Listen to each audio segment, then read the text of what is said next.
Alors la situation en Europe est qu'il existe des dizaines de régions autonomes, qu'elles soient continentales et insulaires.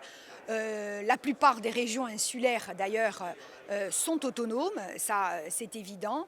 Ça leur donne d'ailleurs une très grande facilité, notamment dans la négociation de textes européens et en particulier pour la prochaine politique agricole commune, pour la prochaine politique de cohésion.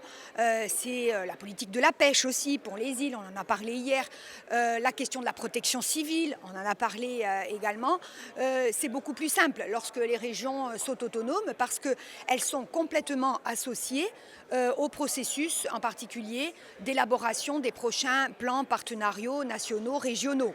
De notre point de vue, la situation européenne est un point positif parce que le mot autonomie n'est pas un gros mot et la notion de communauté insulaire, notamment dans la dernière stratégie des îles qui a été présentée par la Commission européenne, le terme de communauté insulaire ne choque personne.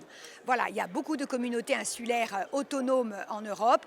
Personne n'a voulu devenir indépendant. Au contraire, elles restent dans le cadre de leur État membre, mais par contre, elles ont voix au chapitre lorsqu'il s'agit de négocier sur les politiques européennes.